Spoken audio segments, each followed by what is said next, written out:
I love having conversations with individuals about business. This could be friends or this could be strangers that I meet at a restaurant, at a bar, etc. One of the things that I have discovered in these conversations is that people love to talk about ideas, but people are a lot more reluctant to actually act, and they're reluctant to actually go out and do the hard thing. So I think one of the biggest things holding people back in business is action. I'd like to go over some additional things that I think are limiting people and holding people back. Let's start with limiting beliefs, and then we're gonna go into developing skills. I don't have the ability to run a business. Nobody really has the ability to run a business until they do it. This idea that you want to be great at something before you do it is kind of a fallacy. Like Jordan Peterson said, if you want to be great at something, you have to be willing to be bad at something, because it wouldn't be reasonable to be good at something that you haven't done yet. I also hear a lot of people say, I want to be able to spend more time with my wife, my kids, my family. Now, I think you should spend time with your family. That's very important. But you also have to be able to paint a picture of what you're going after, what the vision is, and also understand that it's going to require some sacrifice. So you may not make it to every after-school program. You may not make it to every dinner function that the neighbor or your friends invite you to. You may have to sacrifice, or you will have to sacrifice. And if the people around you don't understand that, you've either partnered with the wrong people, or you haven't successfully painted a picture of what it is you're going after. You want people around you who are excited about your vision, excited about the things that you're doing in life. So paint a better vision, or surround yourself with better people. This is not an invitation to leave your wife, leave your kids. You have to work those things out. It's difficult. It's gonna be hard. You should expect it to be very difficult. What if I fail? You are absolutely gonna fail. So go ahead and get comfortable with it. Again, it would be unreasonable to think that you're gonna be very successful at something that you've never done. So it's gonna require working on it. It's gonna require failing, and then it's gonna require learning,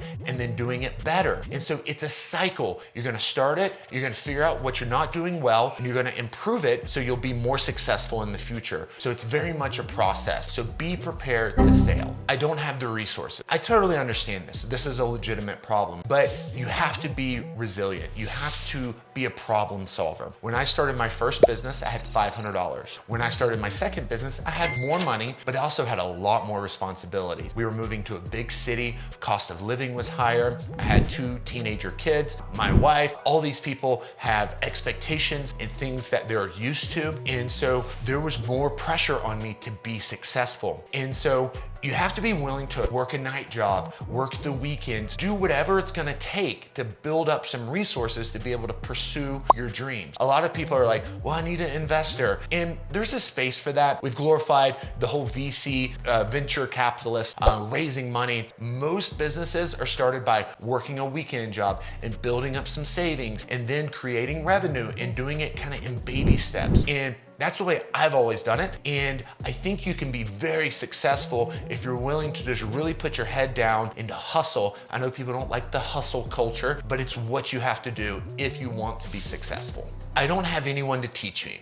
So this is another thing that I hear a lot about. I was fortunate. I had good people around me as I was getting older. The thing is I didn't really know anything. And so it didn't take much to make me feel like I was learning something. I was pretty stupid. And so when I was surrounding myself with people, they were teaching me the basics. Like, I was working in a bicycle shop with a good friend of mine, and he was teaching me the basics. He was teaching me how to interact with customers. He was teaching me how to dress. He was teaching me how to make sure I combed my hair. They're really basic stuff. And then as I began to grow in business, I began to learn more complex things. I began to learn how to read financial, documents. I began to learn how to do marketing and all these different things. But if you don't have people around you that can teach you, all you have to do is pull out your phone, and rather than scrolling through entertainment, scroll through things that will help educate you and teach you and make you a better person and make you more talented in the areas that you're trying to be successful. Here are some skills that I've I've developed that have been helpful. Being a problem solver. You need to be someone who can find solutions. As a father, as a husband, as a friend, there's always situations where you need to be able to solve problems or find solutions. And in business, that happens all the time. And so you need to be able to clearly identify what you want, what the solution is, and then you need to be able to make decisions to achieve that. So sometimes these are really simple things. It may be a quick decision. You know, there's a problem here, someone needs to make a decision, yes or no, and it happens quickly. Other situations, it may be a bigger thing. It may be something that requires multiple steps. So if you need to find out what that solution looks like, and then you need to set up the little milestones along the way so you know that you're heading in the right direction. But ultimately, you have to be able to identify that there's a problem, and then you also need to be able to identify what the solution is so that you can move to the next thing. Another skill is being willing to spend more time on something until you become more efficient. A lot of people go into business because they think, oh, I want to have more money. I want to have more time. And the money thing is actually a little easier to achieve. The more time thing is a little bit more difficult. It's kind of the holy grail of business, to have more time and more money. Some people don't achieve either one, but you have to be willing to work really hard and work harder than everyone else in that industry to ensure that you're going to achieve that goal. I see people all the time who are going to start a business and they think that they're going to work hard for a year or two, and then once they, get it off the ground, they're going to have all this free time and they're going to go play in the mountains while their business runs, and they're going to have this passive income. And that just shows that they've never been in business. So you have to be willing, again, to do things that other people aren't willing to do. You have to be willing to be really efficient at the things that you're working on, build systems, and automate where you can. And there's a difference between automating and building systems. That's important to recognize, but you have to become efficient in what it is that you're doing. The old statement, knowledge is power, honestly is not that relevant anymore, because it's really easy to get knowledge. What's really powerful